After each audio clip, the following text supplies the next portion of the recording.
Please, hold on. Okay. I'd like you to please celebrate yourselves if you know you are going to excel. Okay. All right, wait.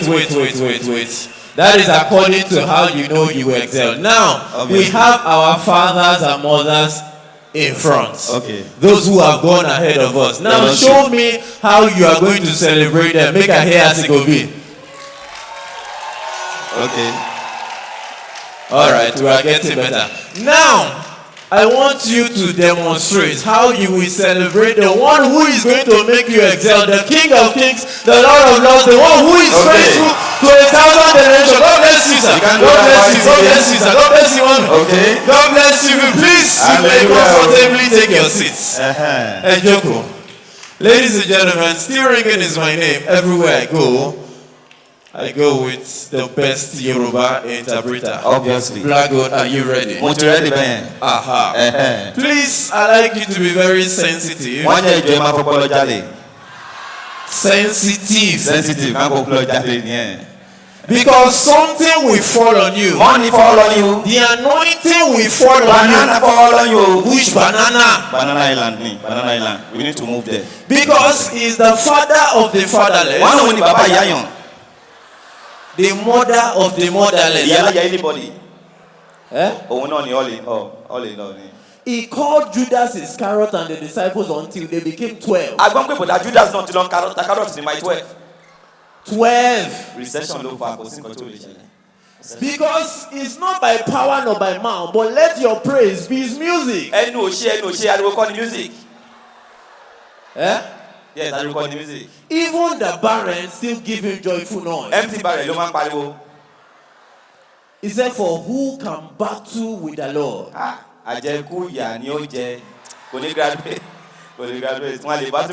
Please, let me ask you a question. Okay. Is the Lord not our Ebenezer? No, it's our Sonia Day. You are Kana. Kana. Me like Hear me very well. Hear me very well. Please hear me very well. You need to be agile. Adjacent to this place. Because for you to find, you have to keep searching.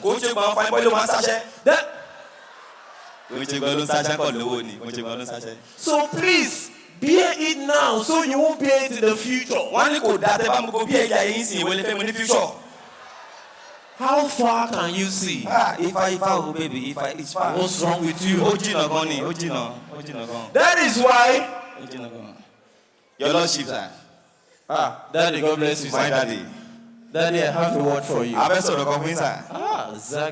It's your boy Easy.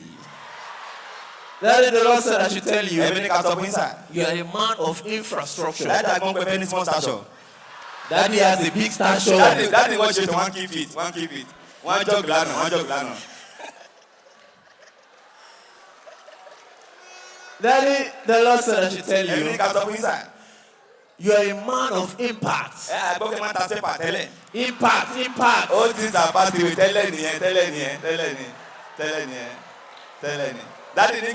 Daddy, you will continue to affect your generation. Daddy,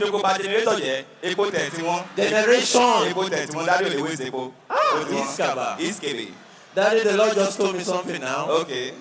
He said the enemy. Okay, Daddy said this for his wife, but I will say it later. Okay, let's continue. Aha! Hear me very well. Please, do you know joy unspeakable? It's not a person. Joy unspeakable. That makes you draw water from the well of salvation. Salvation. Because some of you don't smile, someone cannot play with you. Is that you used to do? I want your school video. I watch Bobby. Please. You know the epistle to Philemon? One time the epistle to Philemon. He said Paul began to charge fellow laborers.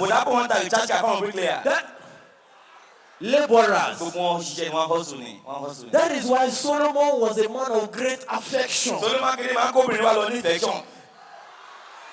affection. Tó bá kó obìnrin wà ní affection. Wà ní affection. Tó bá pọ̀jù. That's true. That's true. Ah, Daddy, are you crying? Gbàdúrà fún Daddy. I'm crying, Daddy. Look at that fine girl. Okay. Your daughter will do exploit. Ọmọ yóò lè gbẹ́spo.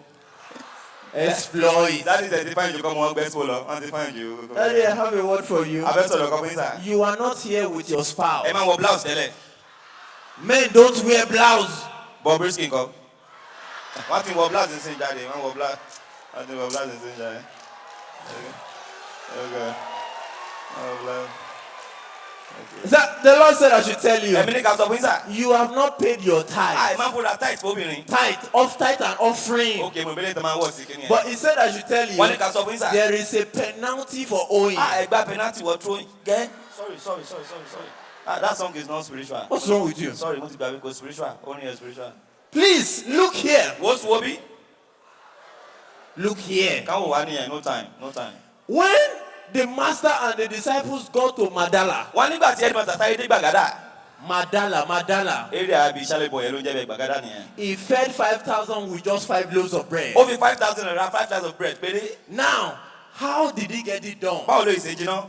How did he get it done? Báwo ló ṣe jiná nìyẹn? He lifted the bread towards heaven. Ó sáré mú bread kan jáde nínú oven. And he gave a statement of appreciation. Ó wá lọ kọ statement lẹ́yìn police station. Appreciation. Kí ló máa ń ṣe ní police station bá dúbẹ̀? Wá kọ statement lẹ́yìn kí ló ṣe. Because you need to understand that there is this manipulation that has caused a deviation from his original intention for his people in this present dispensation. That is why you and I require that reorientation that will provoke a radical reaction against every negative condition until they can see the physical manifestation of their desired transformation even in this present dispensation of their life. Wọ́n ti gbọ́ bẹ́ẹ̀.